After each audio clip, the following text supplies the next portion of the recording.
But anyway, this was my Sunday brainstorm. My Sunday brainstorm was, here's 3 cool ideas.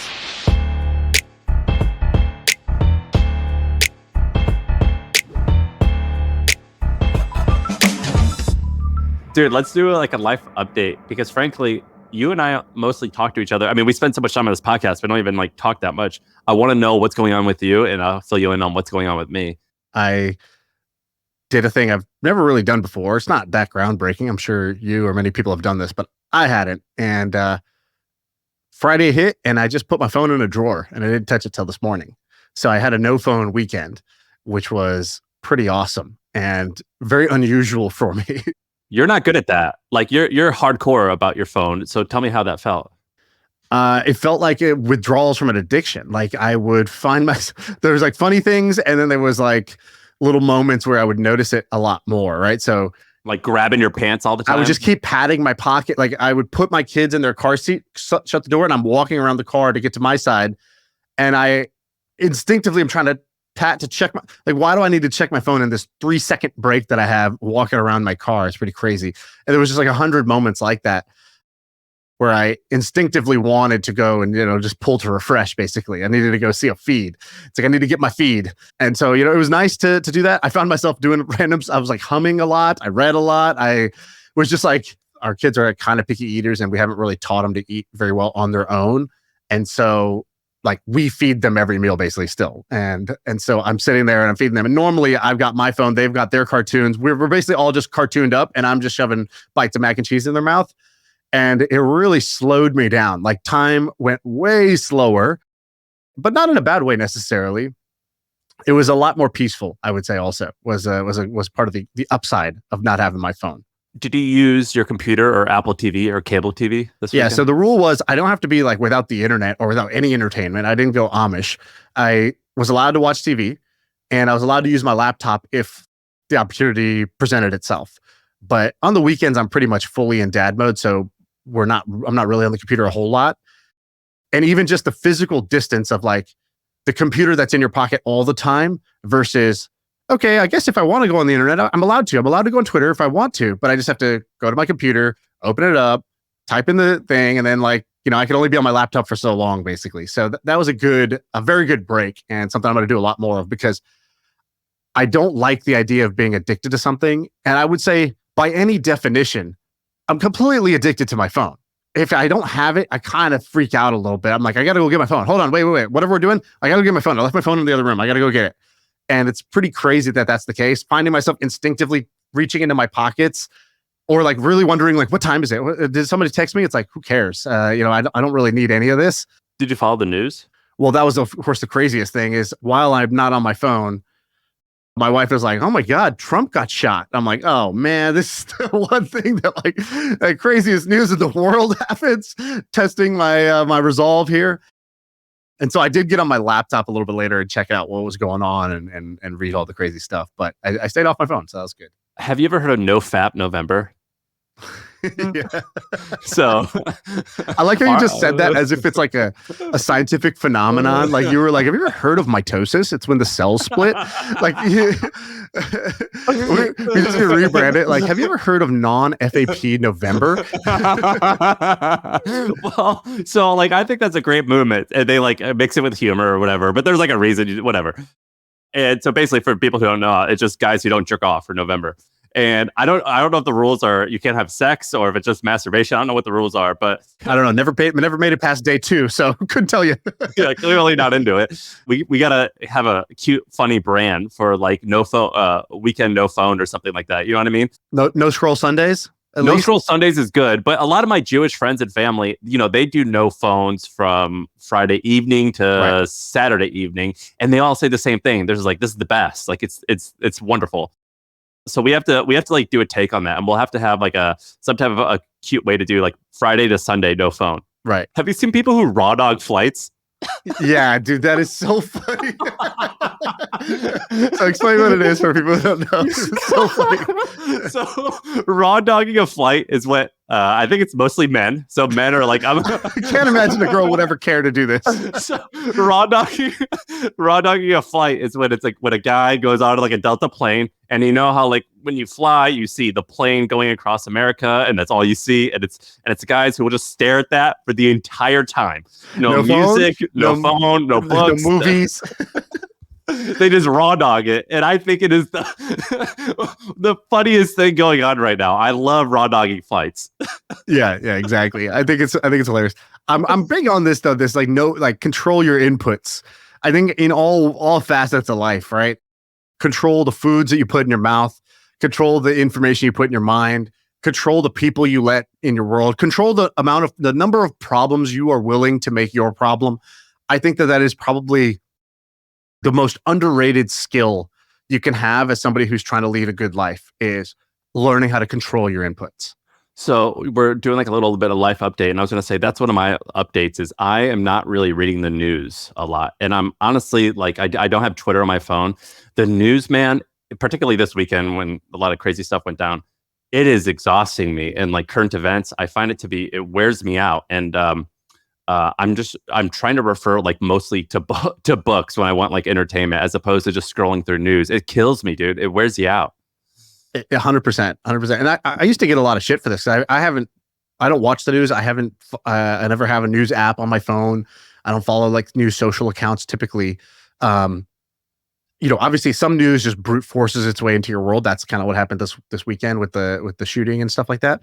But for the most part, I completely abstain from the news. And I used to feel somewhat ashamed of that, like kind of ignorant. I just wasn't really interested. It wasn't very hard for me to abstain from it. But I called you that. I called you out on that one time when we were just hanging out off air. I was like, "You're not a good citizen." And now I've done a 180. I'm like, "No, it's not important. What's going on, like in most cases, isn't important." Well, my trainer gave me a great perspective on it. He was like, it was one of the years when the election was going on, or maybe it was like the state elections or some shit like that. And everybody was talking about voting, and everybody was talking about, it was kind of getting heated as politics tends to do. And he just said something in passing. He's like, I don't worry about the government. I'm trying to govern myself. I found that I can't even govern myself. What am I worried about what's going on across the country in Washington, D.C.? I can't govern myself yet. And so he's like, I focus on that. And he's like, if we all did that, society would be actually in a much better place if we all learned to govern ourselves a little bit better. And so when he was talking about the current election cycle, somebody was criticizing. They're like, oh, well, you're not doing your kind of your civic duty. He's like, I don't know what you think your civic duty is. He's like, I'm in the grocery store. I'm helping the old lady. I'm over here. I'm talking to a friend. I see a kid doing something. I give him a compliment. Like there are many ways that you could be a good member of society, and just being like fully up to date on the news and having an opinion on everything, or like, downloading today's big problem is not necessarily the only way to do it. I kind of like that, of like, govern yourself first, then be like a positive influence in your grocery store, in the place around you. That seems like a much better way to actually have an effect than just, siphoning off CNN all day. What else you got in the life update corner? Anything else good? For me, so I'm currently in Connecticut, where I'm staying for a little while. I go to the beach every morning, and I go to the beach most evenings at 8:30 after the baby's gone to sleep. I'm 9 months in. Walking, or what are you doing on the beach? Dude, I have a scooter, like an electric scooter. It has an odometer. I have sand. What do you mean? No, like I ride from my house to the beach a mile away. Oh. I have 2,000 miles on this scooter. I drive it everywhere. Sometimes I'll go 2 weeks without driving a car. I just drive a scooter everywhere. I'm 9 months into having a kid. It's the best. I'm so freaking happy. Like, it's just, I genuinely feel like a happier human being. And I had a little not midlife crisis, but I've been asking myself, like, what's the point of like this or that? Like you ask yourself I've asked myself about all types of things. Like, why do I care about this? Why am I doing this? Being more intentional. And I think it's because I'm so happy. Like when you get happy and you have less of a chip on your shoulder, that's kind of a weird feeling if you've spent years like grinding and things like that. Oh, you're saying you're asking the question because you're happy?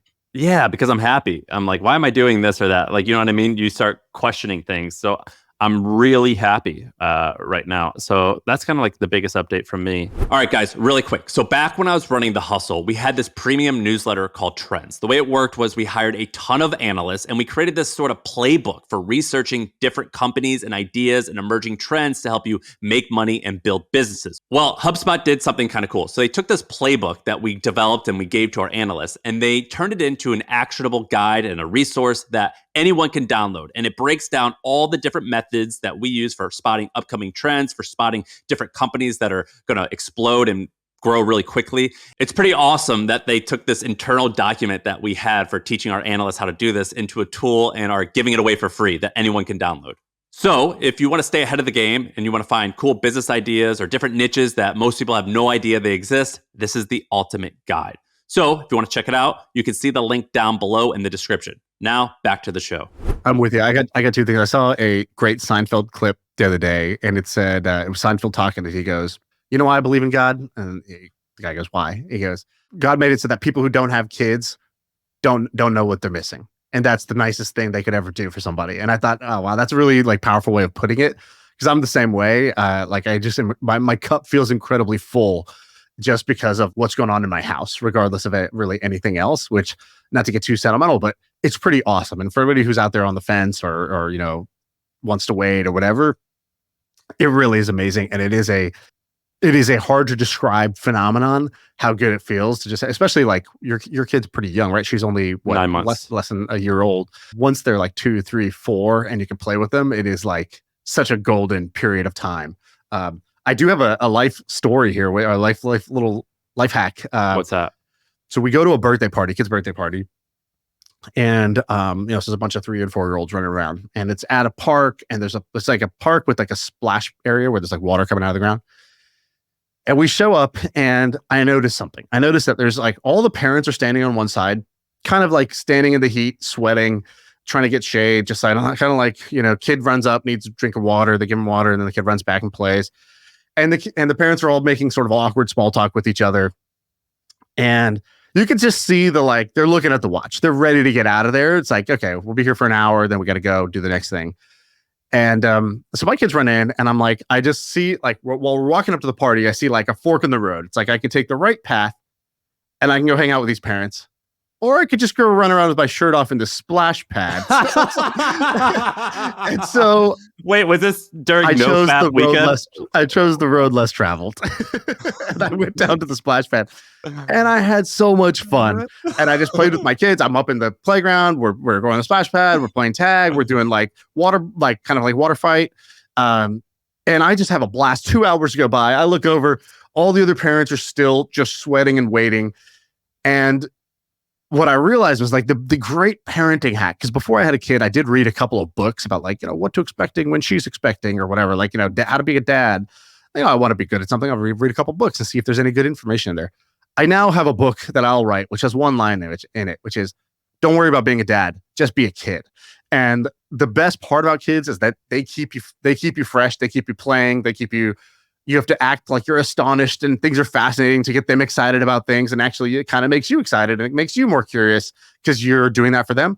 But the other part of it is the easiest way to be a parent is to literally just play with your kid 80 to 90% of the time. And sure, 10% of the time you snap back into adult mode and you make sure that, the train doesn't go completely off the rails. But I found that I have so much more fun as a dad if I just lean in and just like completely play with them all day. And I don't know why more parents don't do this. Like I'm in gymnastics class. I'm doing like literally cartwheels. I'm on the trampoline. Like I'm doing all the things with them. Because if I have to be there anyways, I might as well have a good time. That's contagious for them. They have a better time. I'm in a better mood, which makes me more patient. Like it's a complete life hack. Dude, I could just see you like bouncing around gymnastics and break some kid's fucking femur because you sit on it. Well, definitely not everything is built for me. So there's definitely been some spills, but yeah, it's great. Like, yeah, I woke up yesterday. I literally woke up. We go to a coffee shop, hit up a donut shop, go to soccer class. I'm playing soccer in the soccer class. And then after soccer, we just wanted to play some more. So we're playing. And now 4 other kids just joined me. And it's me, my kids, and 4 other random kids that are all just like playing soccer afterwards. Then we go to the pool, and we're in the pool for 3 hours, and we come home. Then we're playing Smash Kart, which is this like version of Mario Kart that my kids are able to play because they're like toddlers. We're playing that. Then we eat a little bit of dinner. We read some books, and then we go to bed. And it was like I was just a kid for the whole day, and therefore I had a great day. Are you going to have more? You've got 3. How many more would you want to do? No, my cup runneth over. I'm full. I'm completely happy as is. I don't really feel the need to have any more kids. I've got Sarah bought into 3, but in my head I'm like, yeah, like, but if we're gonna go 3, like 5 would be interesting, right? Like, you know what I mean? I definitely am currently in the more is better at camp, but like, I don't have to push it out. So it's easy for me to say, which is, but no, man, being a dad is awesome. It has completely changed things. I tweeted this out before we had kids like years ago. And I was like, cause I had a bunch of friends who were doing psychedelics cause they felt lost. And some of them kind of went over the edge where they took too many and like they started acting a little weird where I'd be like, hey, are you okay? And I just think that having a child kind of filled that void for me where I didn't feel like I needed to do psychedelics because I didn't have a lack of meaning. Right. And so it's been really, it just makes me happy. But you've got a lot of interesting topics here. I got a lot of interesting stuff. Okay, so I have 3 ideas that I want to pitch you, and I'm going to basically tell you about a cool business, and then I'm going to tell you a idea I think somebody could start that's similar to that cool business. So the first one is Sketchy. Have you ever seen Sketchy.com? It is kind of an incredible business idea. I'm sort of jealous I didn't start this business. So if you go to Sketchy.com, what do you see? All right. Learning made unforgettable. Sketchy turns what you need to know into creative visual stories you'll remember forever. Oh, this is awesome. Right. Basically, it's learn to take the MCATs or the medical board exams with cartoons and drawings instead of like boring textbooks. And what they did was they created a Kaplan or like what are the big like test prep, Princeton Review.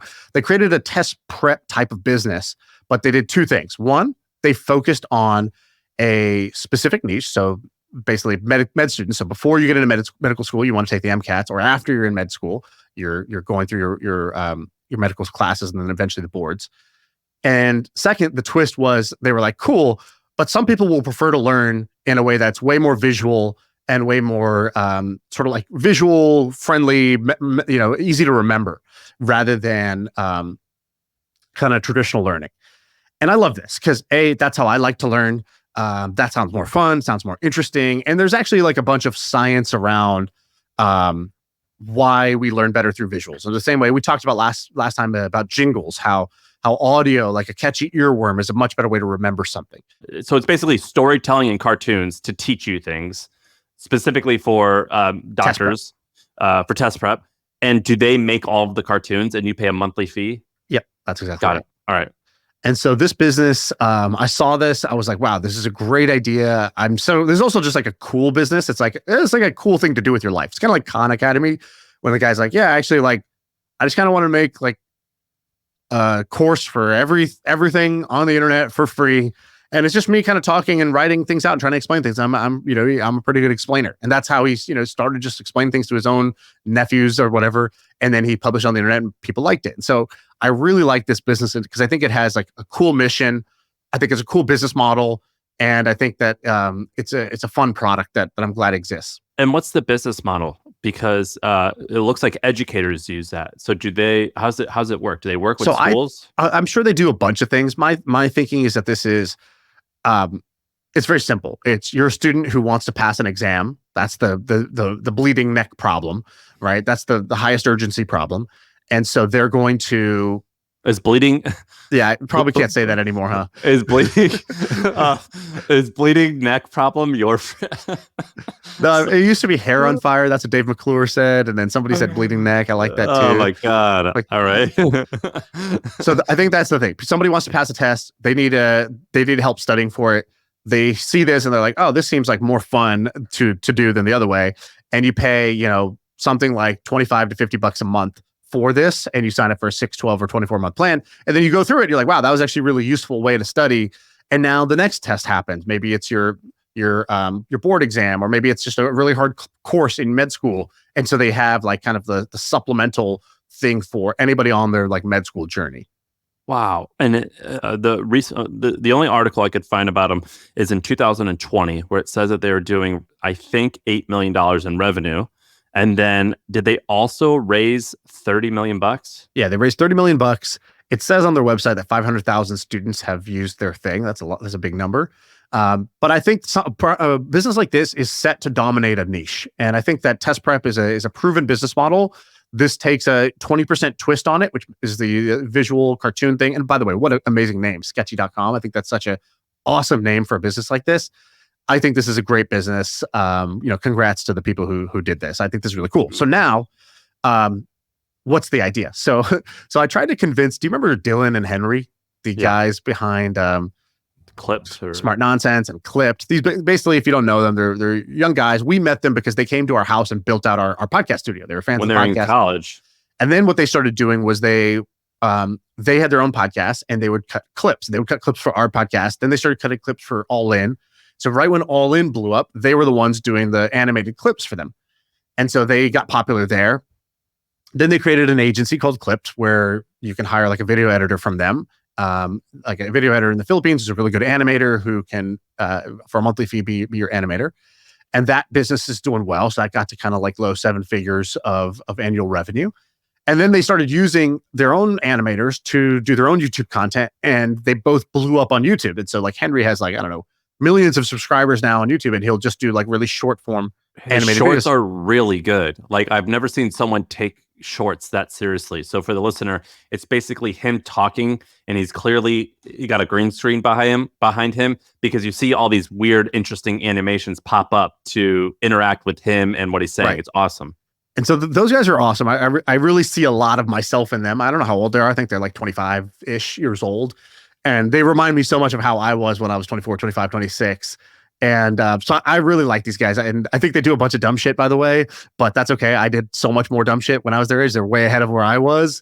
Like allegedly showing up to a meeting without a shirt on. Yeah, they should.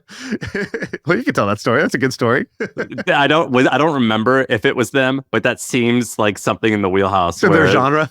The story is we got them a contract with HubSpot to do clips for us and other things, and I guess they showed up to one of the video calls without a shirt on, which is cool by me. Actually, common practice where I'm from, but I guess didn't fly so well in the Fortune 500. So maybe they lost that contract. I don't know exactly if that was the reason or maybe a contributing factor to the. They get a pass. They get a pass because they were like 21 and they've redeemed themselves. So I think they're doing good. I don't want to shit on them. They're doing great. And so I went to them. I was like, guys, you should make this, but for the SATs. So do this for the SATs or for APs or IB exams. Start wherever you want to start. Great idea. But I was like, this is a great idea. And there's no one on earth better built to do this than you two because of their skill set. They're amazing storytellers. They are really good with animated cartoons and stuff. I don't know if you've seen their newsletter, but they have like a oatmeal style newsletter. It's great. They created this like character and they tell great stories through it.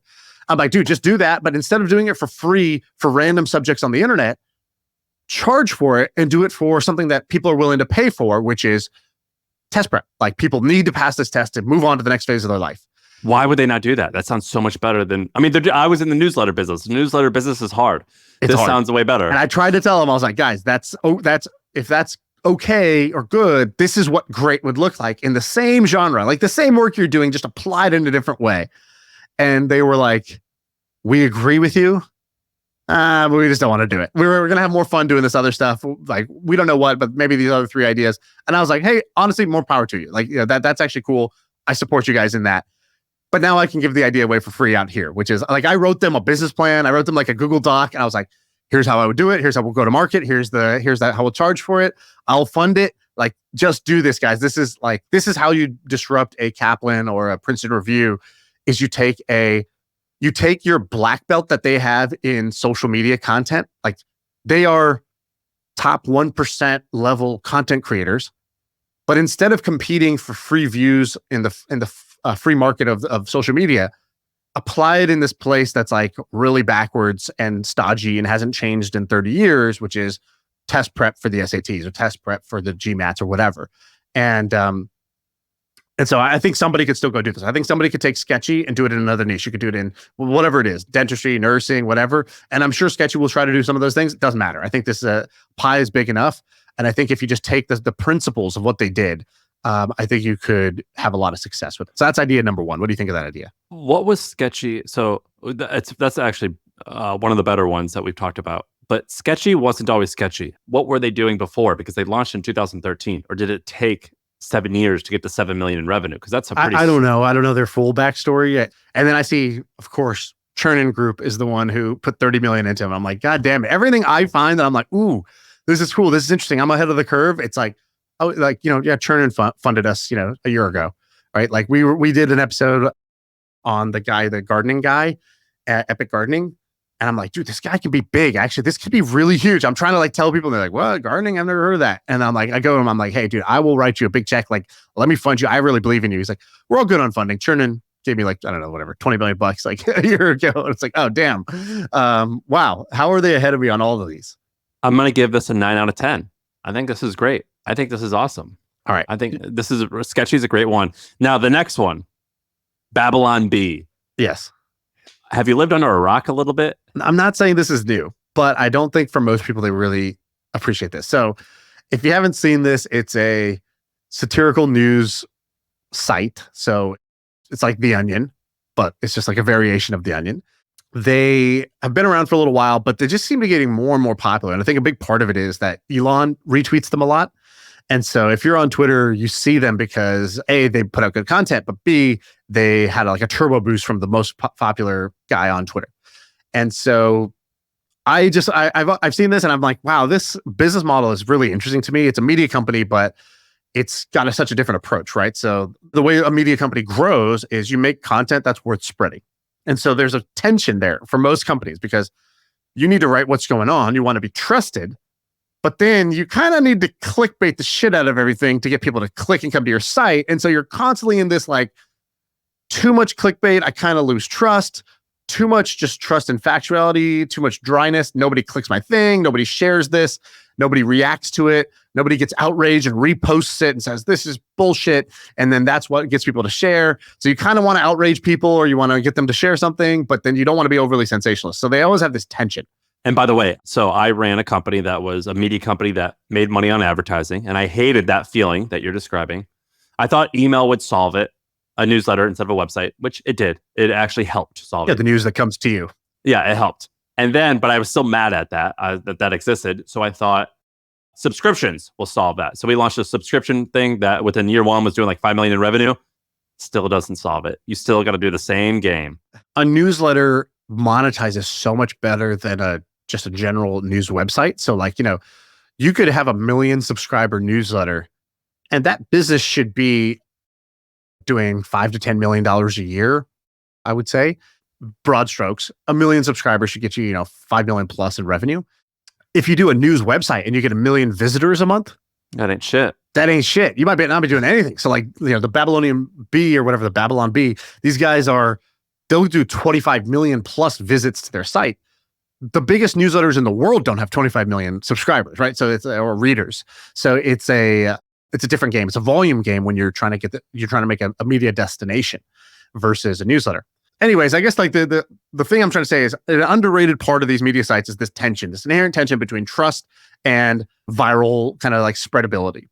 And so the beautiful thing about this category where you go and you try to be The Onion, you do fake news as a service, you do satire, is it doesn't need to be factually correct. So you only have to win on that one dimension, which is shareability.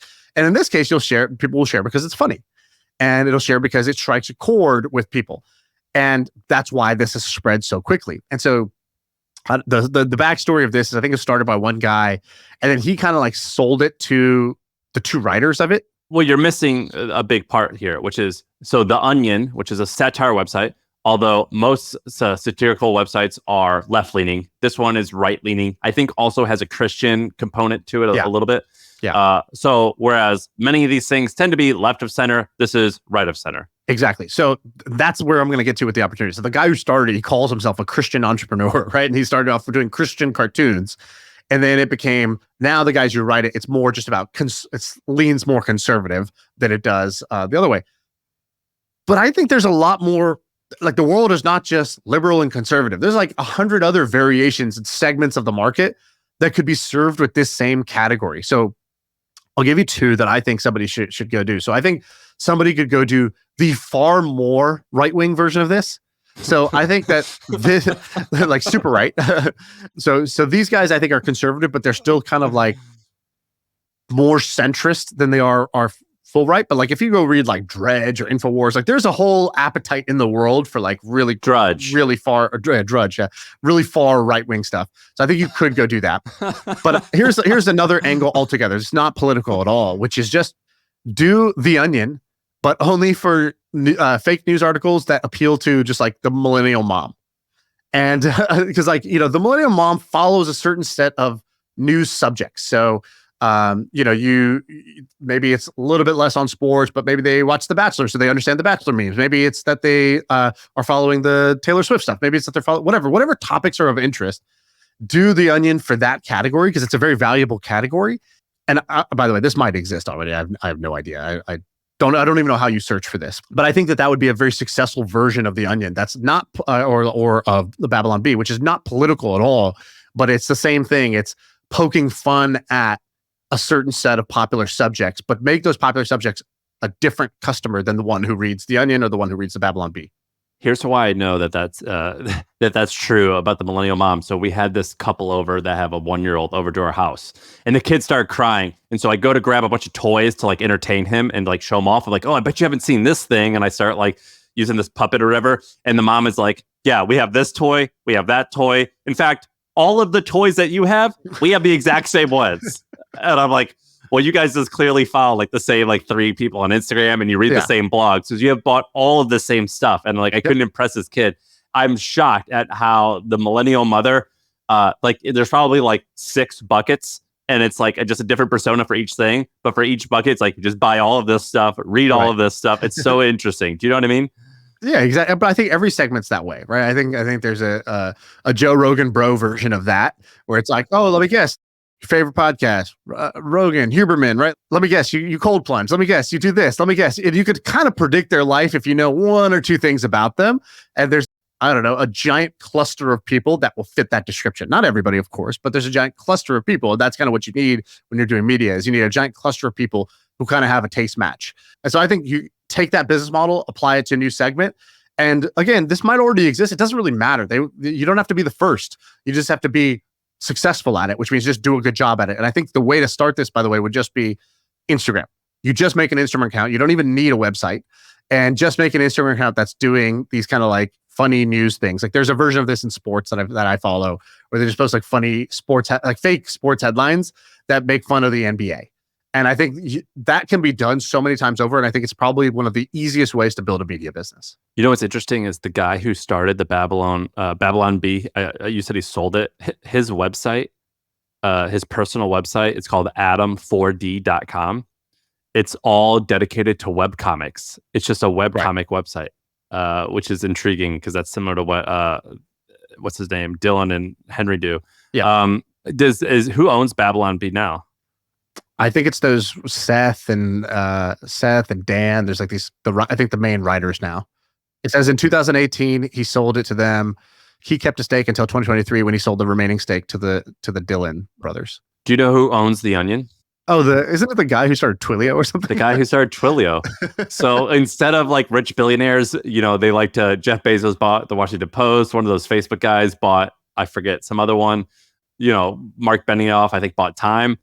Jeff Larson, I think his name is, he bought The Onion, which is actually like an interesting purchase. Yeah, I think that's a great idea, by the way. That's what I like my billionaires doing, right? Do interesting things. Go buy The Onion. Make sure The Onion doesn't die, because I think The Onion was kind of dying, right? He like is trying to save it. He's trying to like reverse it out of like pretty much bankruptcy. Yeah, so The Onion has been around, I think, since 1988. So it's been around forever. And it's just like, it's a shit business to have to run for a little while, particularly in the last like 8 years where digital media has just been crap. But yeah, it's hard. It's a hard business because also when you think about what's the media business, it's advertising. Who's going to want to advertise on an article that's fake? Do you know what I mean? Like maybe I don't know. Like I think that if you could curate the right high value audience and they trust your voice to talk about a subject. It's kind of like comedians, right? Why do people sponsor comedy podcasts? It's like, dude, these guys are vulgar. They're just saying random shit. This is not like smart information. This is whatever. But they have a trusted audience. The audience trusts them. And so when they do the ad read, people dig it.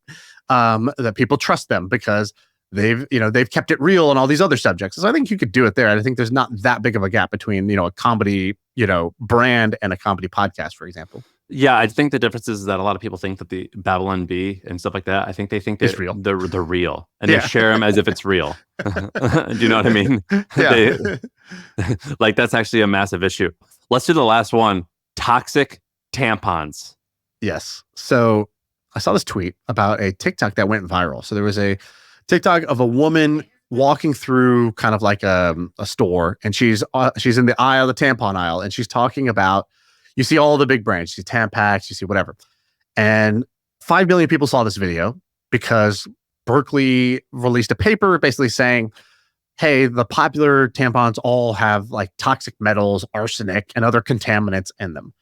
And so that's concerning. And so there's like a moment here where I don't know who is the leading player, who's doing native deodorant for tampons, but whoever that is, they're in a good position. And whoever, if nobody's doing it, somebody should go do that. Or even if somebody's doing it, I still think it's a good idea, which is, it seems like there's a general trend of people being concerned about gut health, about microplastics, about is your water clean, or is there like, contaminants and heavy metals in your water? Well, this seems like another category that's, I think, going to get transformed, right? I think people are not going to, if you can use the fear and uncertainty and doubt around the safety of tampons, I think you could build a new kind of like alternative clean brand around it. What I'm trying to prevent here is a bunch of dudes talking about shit where like every woman's listening and they're like, yeah, we know we use these 8 brands. Do you know what I mean? So I have no idea. Could very well be, and I would love to be educated. Feel free to DM me. I'll tell you what, in my home, I only see the popular stuff. Yeah, and in general, like, I don't know, how many $100 million companies, $100 million a year revenue businesses are there that are doing this? There will be, trust me, there will be 1, there will be 2, there will be 3 that are in this category. Like the current incumbents will either adapt or be replaced by alternatives that are going to play on these health concerns. This is not going to go nowhere, right? Look at your detergents, look at your soaps, look at your deodorants. This has happened in pretty much every other category. They're going to do it here. And this is a great product because high margin, repeat purchase. And, like the other thing is that it's usually women's products tend to be underserved compared to the ideas that most guys have around what businesses that they'll go start. And so you kind of can compete in a less saturated field than making to-do list apps or whatever like whatever the average bro idea will be.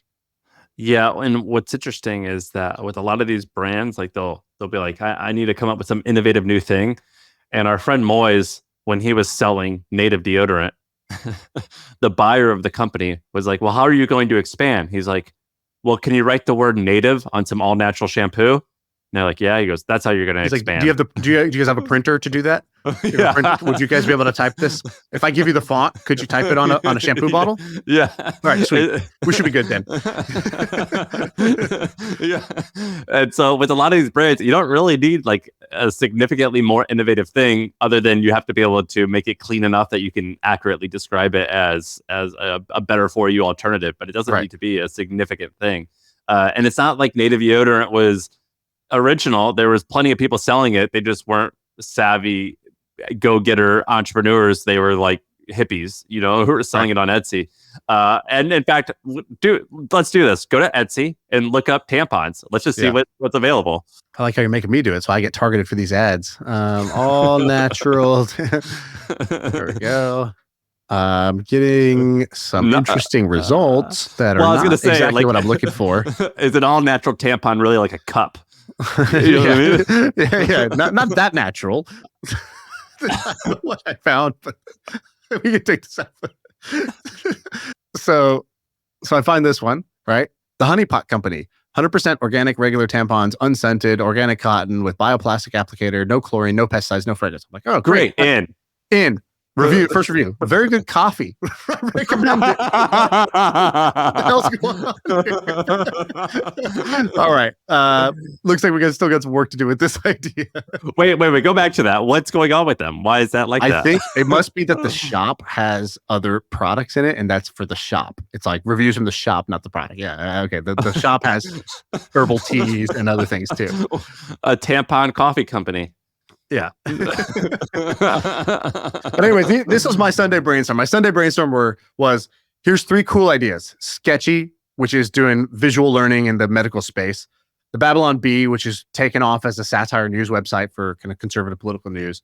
And then this TikTok that was going viral, obviously tapped into some concerns people have, resonated with the public around the toxicity and the metals and the arsenic that's in the popular tampon brands. And for each, I think you could just take a 20% remix and do it. I think for Sketchy, you could agree. You could use Sketchy for another test, another customer segment. Maybe it's AP students or it's SAT takers or it's some obscure test. Who knows? I think you could do it for, I think that the Babylon Bee, I think could be done for other customer groups, other customer segments, like the Millennial Mom is the one I would go for.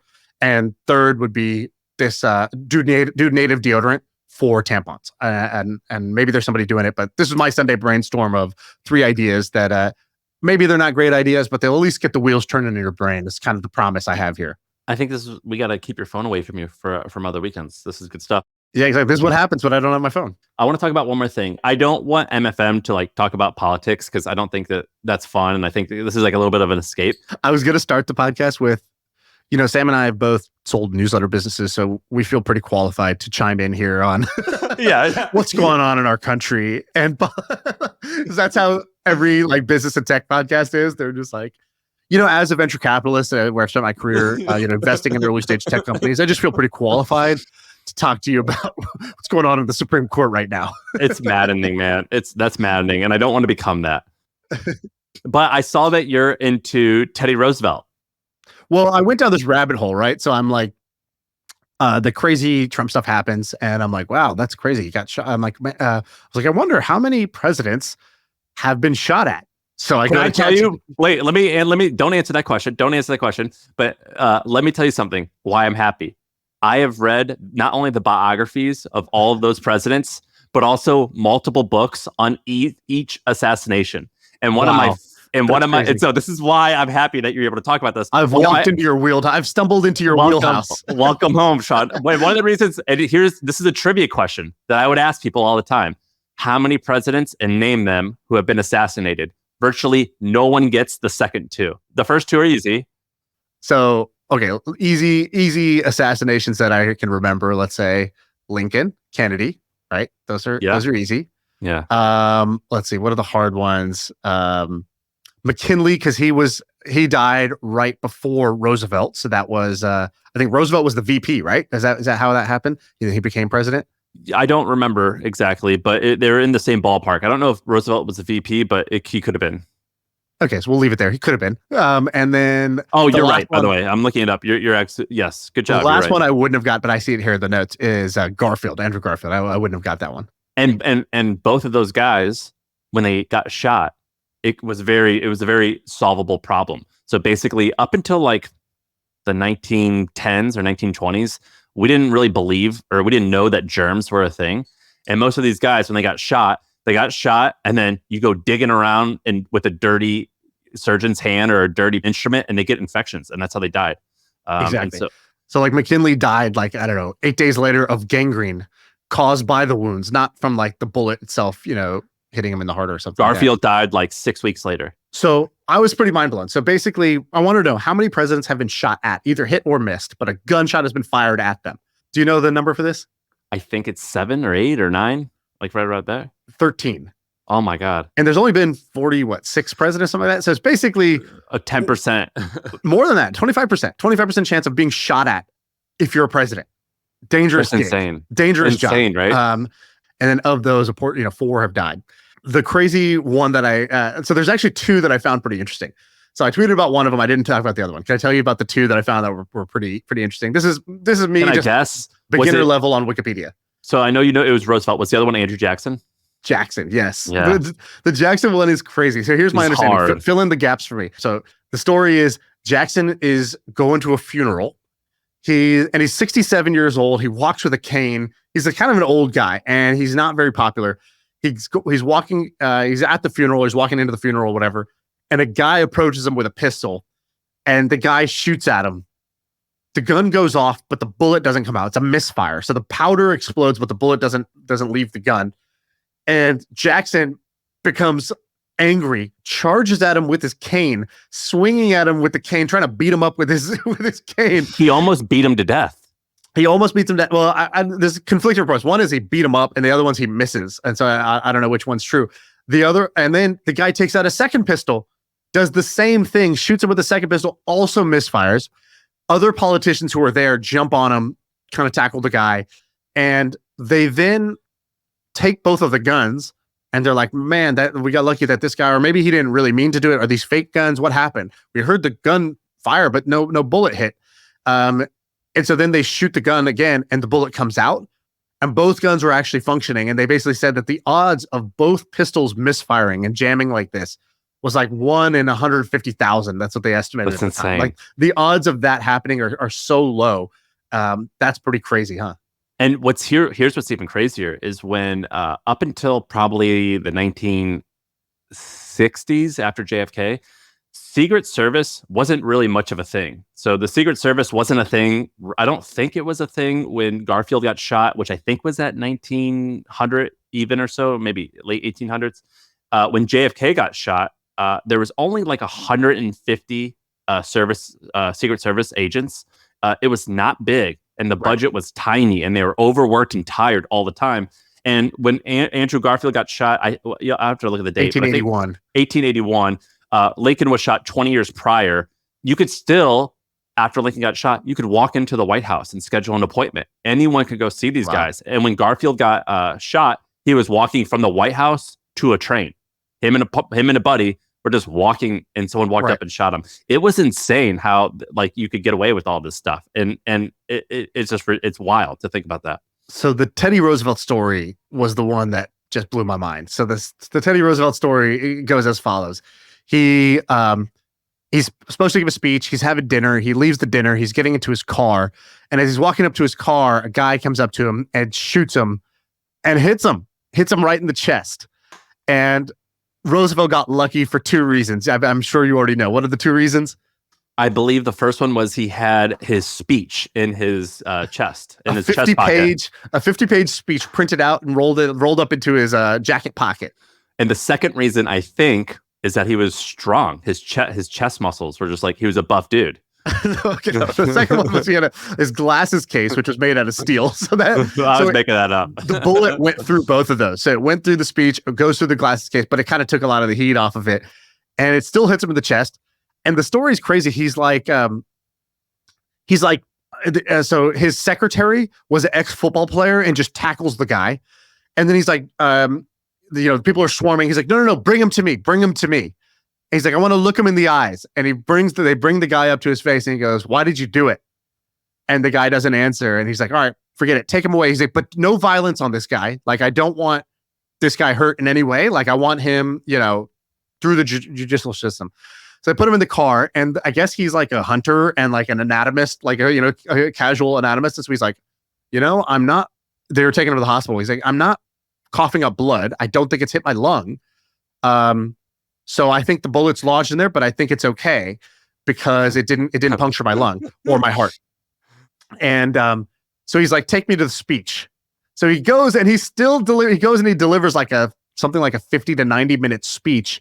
And they have the shirt that he wore, and the blood is just soaking out of the shirt, Kurt Schilling style with the sock, just as he's giving the speech. They now have this like whatever in a museum, and he's giving the speech, and he's like, he says, ladies and gentlemen, I don't know whether you fully understand that I have just been shot, but it takes more than a bullet to kill a bull moose. And that was the line that he gave during the speech. After the speech, he then goes to the hospital.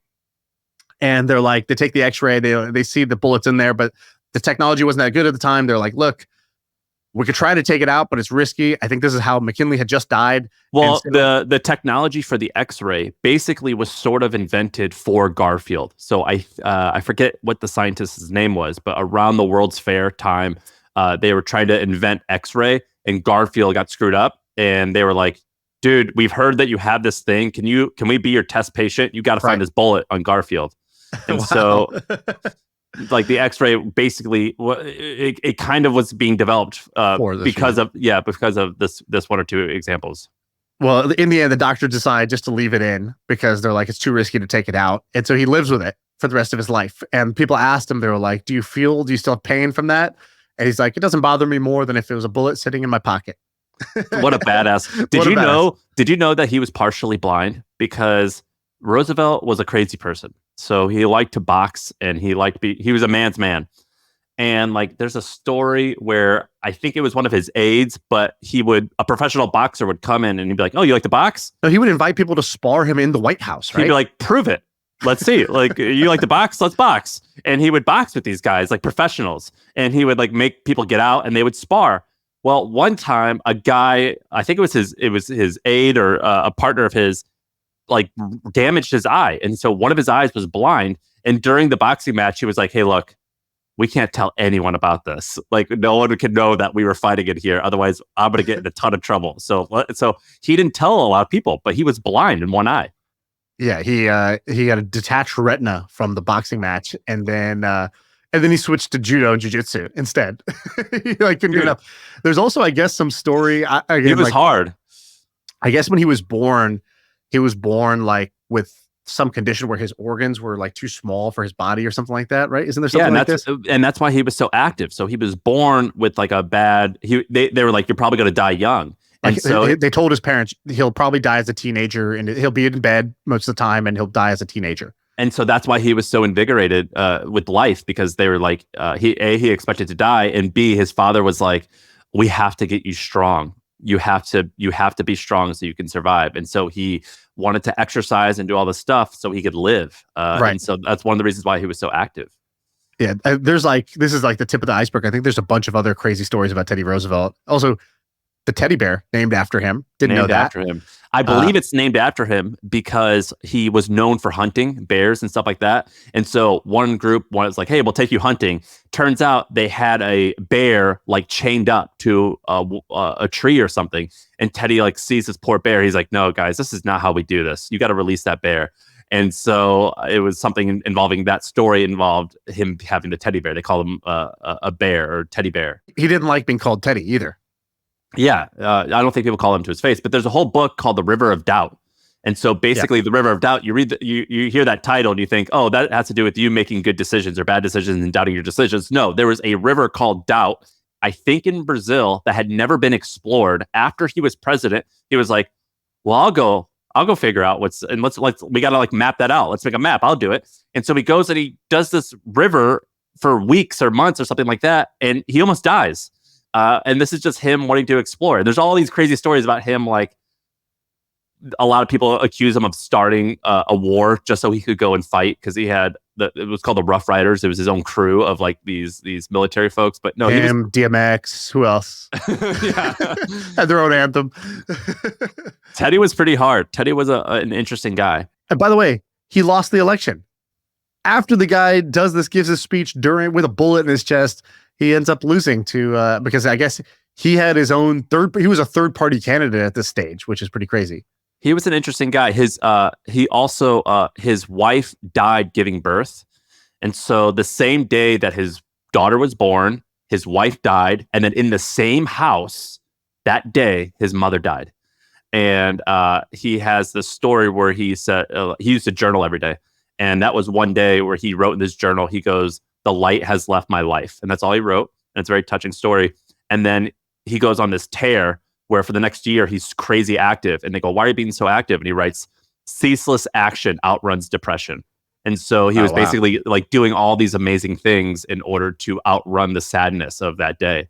And so that's it really wild. What are his journals like published anywhere, or his diaries or whatever? He was a prolific writer. So his first book was actually, I think he was in his teens or early 20s. His first book was on zoology. So he used to collect animals and take them apart and explain he loved Darwin. He was like, he tried to discover species. And he wrote, I think dozens of books, or if not dozens of books, like 6 or 8 books. Like he wrote many, many books. So yeah, he was really prolific. So you can go and read all of his writing. He was a really impressive guy. What's the best book on him that you've read? I would read his biography. His biography is amazing because he had a lot of bad shit happen to him in his life, and he was very optimistic. Wow. What a guy. Billy of the Week, I guess. Well, he was. His father started MoMA. The museum? The museum. His father, James Roosevelt, founded that because he was a wealthy guy. Oh, no way. But Teddy Roosevelt, by the way, horrible businessman. He was a horrible businessman. That was the one thing that he sucked at. He would invest in horses and stuff, and he would start ranches.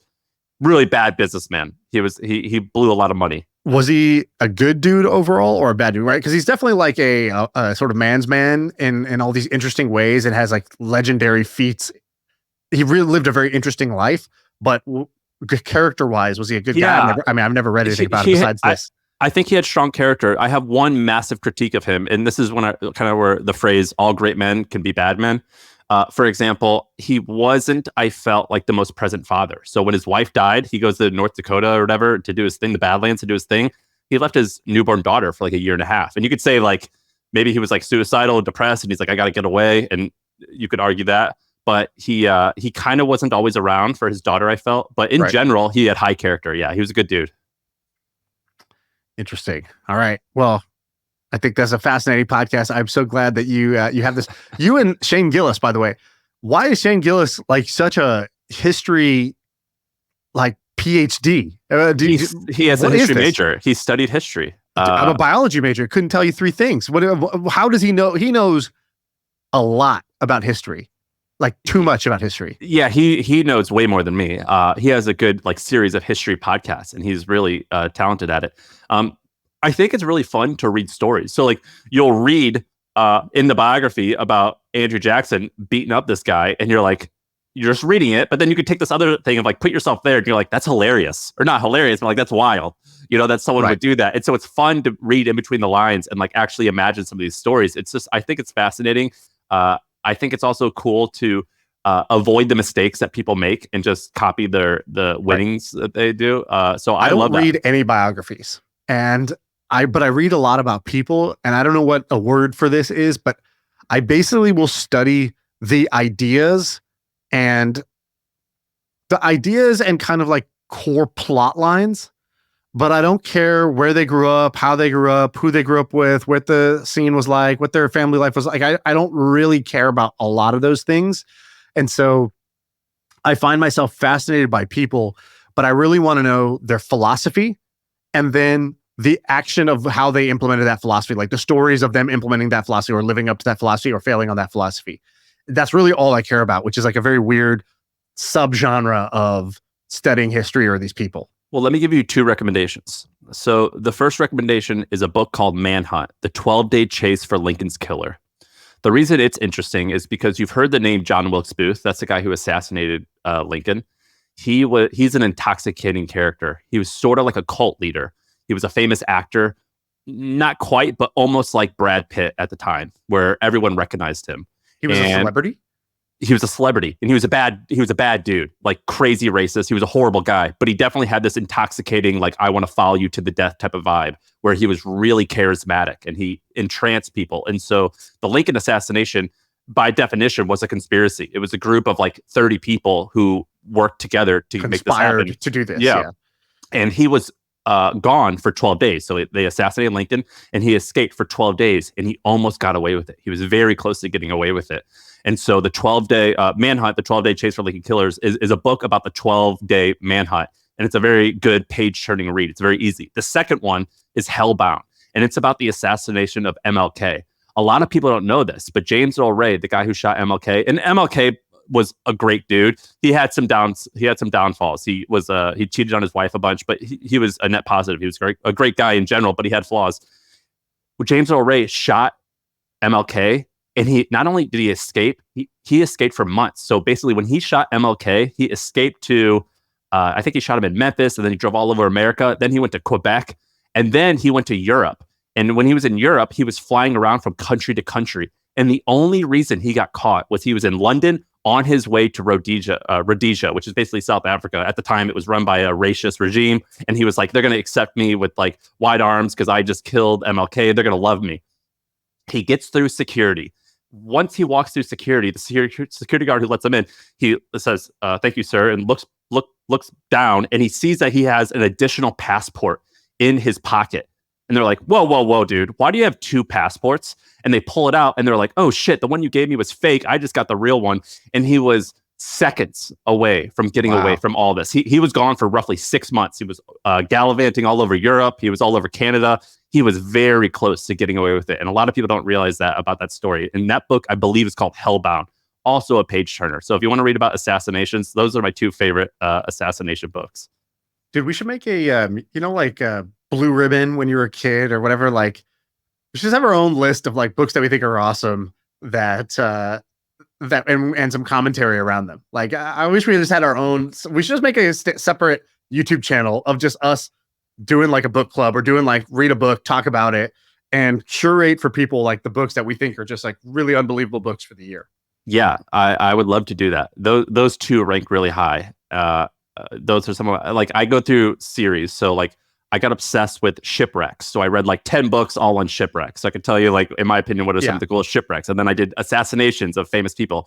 And the reason why I love these books and the reason why I think you don't like biographies don't have a very good beginning and a middle and an end.